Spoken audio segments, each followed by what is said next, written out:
Alhamdulillahillazi ahyana ba'dama amatana wa ilaihin nusyur. Asyhadu an la ilaha illallah wahdahu la syarika lah wa asyhadu anna Muhammadan abduhu wa rasuluhu la nabiyya ba'dah. Allahumma shalli wa sallim ala hadzal nabiyil karim Muhammadin wa ala alihi wa sahbihi ajma'in. A'udzu billahi minasy syaithanir rajim. Bismillahirrahmanirrahim. Ya ayyuhalladzina amanu taqullaha haqqa tuqatih wa la tamutunna illa wa antum muslimun. Shadaqallahul azim. Wahai orang-orang yang beriman, bertakwalah kepada Allah dengan sebenar-benarnya bertakwa, dan janganlah sekali-kali kamu mati melainkan dalam keadaan beragama Islam. Bapak-bapak, ibu-ibu jemaah subuh yang dirahmati Allah, mari kita bersyukur kepada Allah Subhanahu wa taala. Alhamdulillah, kita pagi ini dapat melaksanakan sholat subuh berjemaah, dan kita lanjutkan dengan kajian kita, seruan kepada orang-orang yang beriman, bagian ke-13. Kemudian berselawat kita kepada Nabi kita, Nabi Muhammad sallallahu alaihi wasallam. Allahumma shalli ala Muhammad wa ala ali Muhammad. Bapak Ibu yang dirahmati Allah, seruan ini merupakan seruan iman. Di dalam ayat ini ada dua tuntutan besar dari Allah kepada kita. Yang pertama perintah, yang kedua larangan. Di dalam ayat pendek ini ada sekaligus dua seruan Allah yang besar. Pertama perintah, kedua larangan. Apa perintah Allah kepada kita? Perintah itu menyuruh kita untuk bertakwa kepada Allah. Larangan Allah, kita dilarang oleh Allah untuk mati dalam agama selain Islam. Bapak Ibu yang dirahmati Allah, apa tuntutan yang pertama? Perintah yang pertama itu apa? Takwa itu. Menurut Abdullah bin Mas'ud radhiyallahu anhu, kata beliau, takwa itu taat dan tidak melakukan maksiat, senantiasa mengingatnya dan tidak melupakannya, serta mensyukuri nikmatnya dan tidak mengkufurinya. Itu takwa menurut Abdullah bin Mas'ud. Kemudian tuntutan yang kedua mengandung makna larangan bagi seorang muslim untuk mati dalam agama selain Islam. Apa agama selain Islam? Yahudi, Nasrani, Hindu, Buddha, dan lain sebagainya. Jadi apa artinya? Dilarang murtad, dilarang keluar dari agama. Bagi seorang muslim yang sudah mengucapkan asyhadu an la ilaha illallah wa asyhadu anna Muhammadar Rasulullah, itu tak boleh lagi keluar. Dilarang oleh Allah keluar dari sana, dari dalam bentuk apapun. Ya, itu dua perintah. Takwa itu sebenarnya adalah wasiat yang sangat mahal, yang pada dasarnya takwa itu berarti menjaga diri dari sesuatu yang ditakuti sebelum berbuat ditakuti, dengan sebuah perbuatan pencegahan. Apa itu? Penjagaan dari murka dan hukuman Allah. Takwa dapat juga dicapai dengan melakukan ketaatan dan meninggalkan segala kemungkaran. Pak Ibu yang dirahmati Allah, sebentar lagi insya Allah kalau kita sama-sama diizinkan Allah, sama-sama dipanjangkan umur kita, sama-sama disehatkan jasad kita, maka tidak lama lagi kita akan kembali bertemu dengan Ramadan. Sekarang hari Jumat, hari yang ke-18, kalau hari ke-18 bulan Sya'ban. Itu tinggal berapa lagi? Sya'ban menurut kalender itu tahun ini umurnya 30. Nanti 12 hari lagi kita akan bertemu dengan Ramadan. Apa Ramadan? Mau di Ramadan itu kita diperintah oleh Allah untuk melaksanakan ibadah puasa. Tujuannya apa? Agar kita bertakwa. Di takwa itu sesungguhnya sebuah derajat yang maha tinggi di sisi Allah Subhanahu wa taala. Ali bin Abi Thalib radhiyallahu anhu pernah ditanya orang, "Ya Ali, apa takwa itu?" Ditanya oleh sahabat yang lain, "Apa takwa itu?" Karena senantiasa Rasulullah itu mengatakan takwa. Maka kata Ali, takwa itu ada 4 unsur dalamnya, kata Ali. Apa itu? Yang pertama kata Ali, takwa, orang yang takwa itu takut kepada Zat yang Maha Perkasa. Takut kepada Zat yang Maha Perkasa. Siapa dia? Allah Subhanahu wa taala. Takut dalam artian bukan menjauh, ya, tidak menjauh. Kalau takut dalam artian kita keseharian, takut kita terjadi kecelakaan lalu lintas, maka kita menjauhi hal-hal yang melanggar, kan gitu. Takut kita pada sesuatu kita menjauhi. Tahun 2009 dulu takut orang kepada tsunami, jauh dari pantai, menjauhlah dari pantai, sehingga ada dibuat jalan-jalan seperti itu. Sekarang sampai sekarang masih kita lihat daerah-daerah perkiraan bebas tsunami gitu. Kenapa? Karena takut dengan tsunami.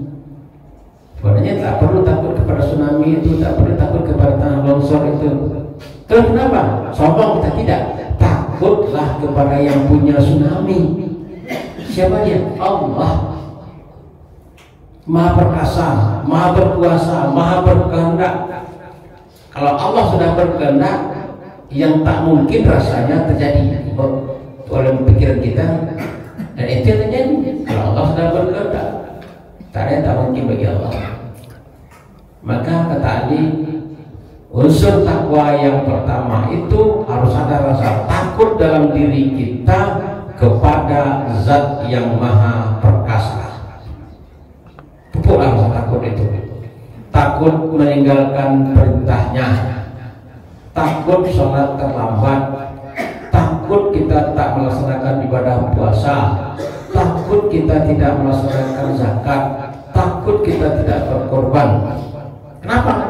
Karena itu semua perintah Allah. Takut kita melanggar larangannya, kita berbuat maksiat, takut kita. Kenapa takut? Kalau maksiat merajalela, tunggulah azab Allah akan datang. Begitu. Dirasa takut itu yang kita tipu. Dengan takutnya kita berbuat seperti itu, maka kita tegakkanlah apa-apa yang diperintah Allah. Kita hentikanlah apa-apa yang dilarang oleh Allah. Nah, terus takutnya. Yang kedua kata Ali, mengerjakan apa yang diturunkannya. Nah, dia tadi itu karena takut kepada kita kepada Zat yang Maha Perkasa, Maha Berkuasa, Maha Berkehendak, Maha Besar, Maha Mulia, seluruh macam. Kerjakanlah seluruh apa yang dilarangnya. Jalin, hubungkan silaturahim, kata Allah, kita hubungkan. Seperti minggu kemarin guru kita menyampaikan bahwa kita diperintah, disuruh untuk menghadiri majelis. Itu perintah Allah. Maka kita hadiri. Mana majelis itu? Di masjid. Kita diperintah sholat berjamaah, kita laksanakan. Jadi laksanakan, mengerjakan apa yang disuruh oleh Allah. Disuruh puasa, dari sekarang kita sudah berniat puasa. Insya Allah saya akan melaksanakan ibadah puasa sesuai dengan perintah Allah. Nah, puasa yang kita laksanakan itu kenapa? Bukan karena macam-macam, tapi karena perintah Allah. Gitu. Karena perintah Allah. Kan ada orang berpuasa mengharapkan pahala dari Allah, mengharapkan diampuni dosanya, pahala yang besar. Iya, kita mengharapkan itu. Bukan karena itu kita berpuasa, karena perintah Allah. Lillahi ta'ala. Kalau kita sudah berpuasa, urusan pahalanya, urusan balasannya itu urusan Allah. Urusan kita berpuasa. Itu orang yang takwa. Urusan kita berpuasa. Jadi apa yang kita cari? Ridha Allah. Jadi kita laksanakan perintahnya dan mereka mencari ridhanya. Itu yang kedua, orang yang bertakwa, melaksanakan apa yang diperintahkan atau apa yang diturunkannya, baca Quran dan sebagainya. Kemudian unsur yang ketiga, takwa itu kata Ali bin Abi Thalib, puas dengan rezeki yang diberikannya. Ya, puas dengan rezeki yang diberikannya. Bicara masalah rezeki dalam Al-Quran itu sering kita baca bahwa Allah melapangkan sebagian rezeki dari kamu dan membatasi sebagiannya. Jadi ada yang diberi banyak, ada yang diberi sedikit, ada yang diberi pas-pasan, tak sama semuanya. Dan tempat kita berusaha itu tak sama. Kita lihat seseorang berusaha berhasil dia, banyak uangnya. Kita coba pula usaha itu, belum tentu berhasil. Karena belum tentu di sana rezeki kita oleh Allah. Ada orang jadi ini berhasil dia, kita coba pulang belum tentu juga. Nah, jadi pintu rezeki kita itu sudah ditentukan masing-masing dan kadarnya Allah yang mengatur. Tak sama semua kita. Allah melebihkan sebagian yang lain daripada sebagian yang lainnya. Makanya ada orang yang mempunyai kemampuan wajib zakat ya, wajib mengeluarkan. Yang tidak punya menerima. Nah begitu orang yang bertakwa itu dia puas atau rela dengan rezeki yang diberikan Allah. Dalam bahasa lain qanaah dia dengan rezekinya. Itu unsur yang ketiga takwa itu. Baik yang dirahmati Allah. Dan unsur yang keempat takwa itu kata Ali bin Abi Thalib, selalu mempersiapkan diri untuk menghadapi hari kepergian dari dunia. Apa itu hari kepergian dari dunia? Mati, hari kematian. Baik yang dirahmati Allah. Namanya mati, semua kita akan mati. Calon kita ini semua calon-calon mati. Cuman kapannya kan tak diberitahu. Kapan waktunya, bagaimana caranya, di mana tempatnya, itu tak diberitahu oleh Allah. Ya, tak diberitahu. Dengan cara apa kita meninggal? Apakah kita akan meninggal dengan cara sakit atau melalui kecelakaan? Itu tak ada yang tahu kita. Semua kita tak mau seperti itu. Saya tak mau kecelakaan. Tapi kalau Allah berkehendak mau seperti itu, pergi juga kita. Betapa banyak orang-orang yang dalam Al-Quran itu kita baca, orang-orang yang takut mati terbunuh dan mereka tinggal di rumah mereka. Tapi kalau kata Allah mereka mati terbunuh, suratan mereka mati terbunuh, mereka akan pergi juga ke tempat di mana mereka terbunuh. Kita pilih juga. Jadi banyak sekali kita lihat peristiwa-peristiwa, cara-cara kematian itu yang di luar nalar kita.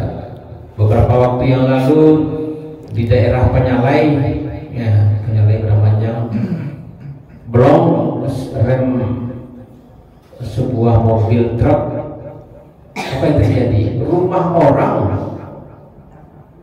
yang terkena di rumah karena matinya kecelakaan, dia mau kecelakaan juga, tak mana-mana dia di rumah saja, betul mati. Jadi kita orang-orang yang bertakwa, kata Ali bin Abi Thalib, selalu mempersiapkan hari-hari kita meninggalkan dunia itu dengan apa? Dengan banyak-banyak beramal kepada Allah. Ingat selalu kepada Allah, jangan pernah melupakan, jangan pernah meninggalkan. Nah, makanya harus ada yang 4 ini pada diri kita, kata Ali. Kalau kita memang orang bertakwa, apa itu? Yang pertama, kita harus takut kepada Zat yang Maha Perkasa. Yang kedua, mengerjakan segala apa yang diperintahkannya. Yang ketiga, puaslah dengan rezeki yang diberikan Allah, yang ditetapkan Allah kepada kita. Dengan rasa puas itu kita akan merasakan kehidupan yang berbahagia. Persiapkanlah selalu menghadapi kematian, karena kematian itu akan datang kepada kita kapan saja. Jangan kita selalu bergembira, tertawa ria di atas dunia ini, sementara kain kafan kita sedang ditenun. Bapak Ibu yang dirahmati Allah, itu saja yang kita sampaikan pada pagi hari ini. Mari kita menjadi orang-orang yang bertakwa di sisi Allah Subhanahu wa taala. Dan mengenai yang larangan yang kedua, insya Allah Jumat depan kita sampaikan. Banyak maaf. Usikum wa nafsi bi taqwallah wal afu minkum billahi taufiq wal hidayah.